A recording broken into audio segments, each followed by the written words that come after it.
Buenas tardes con todos. Hoy acá en el canal 7, su canal de historia favorito, vamos a hablar sobre la sociedad a mediados del siglo XX. En este reportaje tocaremos los subtemas de la explosión demográfica, de la época, las clases sociales que habían, cómo se dividían estas, las problemáticas sociales y demás.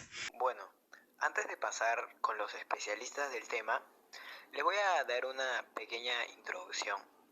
Como sabemos, la sociedad peruana durante toda su historia republicana ha experimentado diversos cambios, los cuales los ha convertido en diversidad, cultura y equidad en algo único e inigualable. Por ello ahora le hablaremos de un solo acontecimiento, llamado la sociedad peruana a mediados del siglo XX. Como les comenté, acá ya nos encontramos con Nicolás Robles. Un gusto. Bueno, ¿y nos podrías comentar un poquito en qué consistió las sociedades, cómo era la cantidad? Hubo un gran impacto social producto de las grandes oleadas migratorias. Estos se dieron principalmente porque Lima era una ciudad que estaba creciendo constantemente. Era una ciudad que poco a poco iba creciendo gracias a la agricultura, la tecnología, cada vez se iba innovando. Por lo que la gente del campo, la gente de los pueblos, se comenzaron a migrar a las grandes ciudades, que era Lima. Oh, ok, es un interesante dato. ¿Y de casualidad nos podrías decir como que cuántas personas habían en el censo? O sea, un año antes de las migraciones y un año después, aproximadamente, para ver el índice de aumento que hubo. Estadísticamente en la ciudad de Lima había más o menos entre 800.000 a 900.000 personas en la ciudad, y producto de las migraciones de 1940, 1950 hasta 60, la población de Lima comenzó a crecer de 800.000 que era, a llegar a más o menos entre 3 a 2 millones de personas. Y eso principalmente se debe a las grandes oportunidades que Lima les estaba ofreciendo. ¿Y cómo comenzaron las migraciones del pueblo a la ciudad? Existían muchos problemas dentro de los pueblos, por ejemplo la crisis agrícola de aquellos tiempos, que causó una baja producción de sus cultivos, por lo que causó de que perdieran obviamente mucho dinero, mucha inversión. Y como veían de que Lima estaba creciendo constantemente y peor, que se estaba modernizando su tecnología y obviamente beneficiando a los diferentes sectores, que hizo de que la gente del pueblo viniera a la ciudad, porque ahí encontraba los beneficios. Y producto de las migraciones, de los avances del pueblo a la ciudad, ocurrieron un gran crecimiento de 2 millones a 8 millones de personas, por lo que obviamente existió un cambio gigantesco en la ciudad de Lima. Ok, muchas gracias por su tiempo. Muchas gracias. A continuación pasaremos con el segundo entrevistado. Bueno, ahora a continuación entrevistaremos al sociólogo Daniel Tineo. Un gusto, Daniel. ¿Cómo fue la estructura social? ¿Cuál clase predominaba más? Si había, por ejemplo, clase élite, no sé, o sea, ¿me entiendes la pregunta, Sí. verdad? Bueno, pues con la llegada de las olas migratorias, la población del Perú creció bastante y con esto cada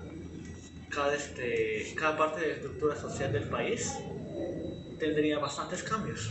Uno de los más importantes sería la llegada de las nuevas universidades y que esto incrementaría el crecimiento del estatus social con cada clase, la clase baja, la clase media y la clase alta.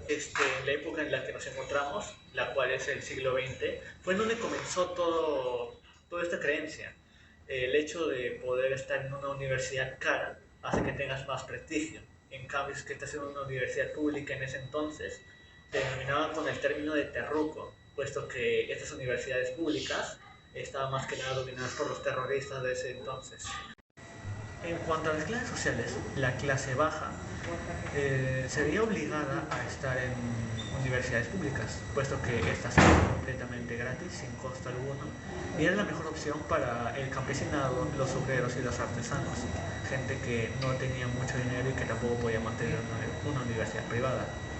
En el caso de las clases medias, los cambios fueron mucho más notorios.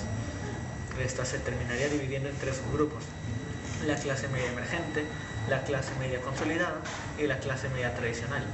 La clase media tradicional serían aquellas personas que simplemente eran originarias del Perú y que vivían con un estilo de vida muy colonial. Pero bueno, continuemos. La siguiente clase era la clase media consolidada. Gente que tras la llegada de las universidades, de la segunda reforma universitaria, tendría mucho más relevancia en esa sociedad, puesto que abarcaría los primeros puestos de las universidades privadas. Y luego de ahí seguiría la clase media emergente, que sería resultado de las olas migratorias y de gente que se ubicaría directo en la clase media.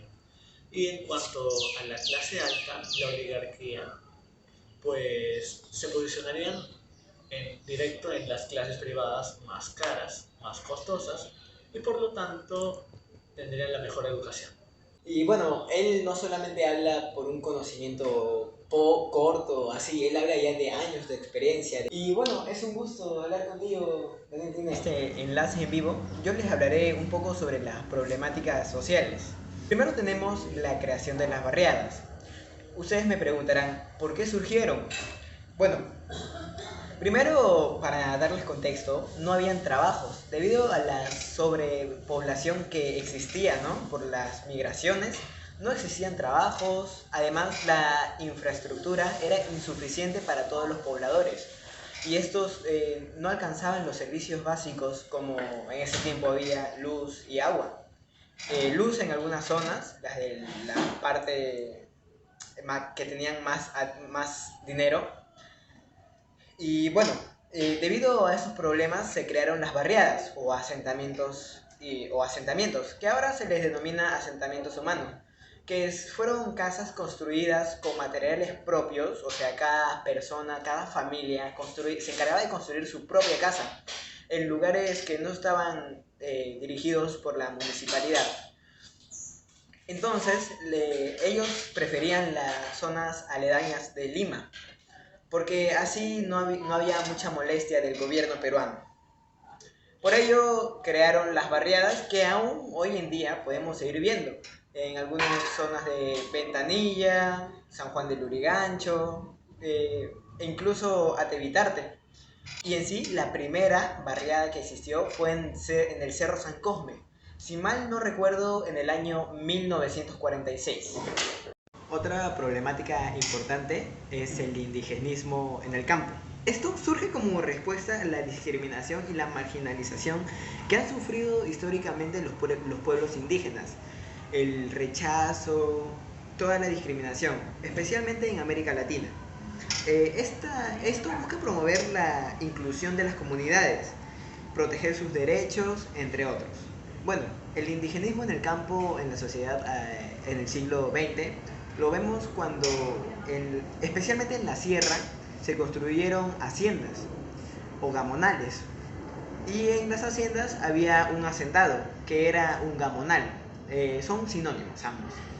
Era el líder que se encargaba de dirigir los pequeños pueblitos que existían, en este caso en la sierra, porque había más gente en la sierra, se concentraba más en la sierra, pero también había en la selva, ¿no? Y algunas partes lejanas de Lima, incluso, y de la costa. Bueno, el gamonal se encargaba de dirigir el pueblo, como ya mencioné, y se encargaba de imponer las leyes, hacer que todos las cumplan. Era como el de la clase alta de una hacienda. Como para ir finalizando este reportaje, hablaremos con un estudiante del colegio San Francisco Javier. ¿Cuál es su nombre? Matías Guamaní.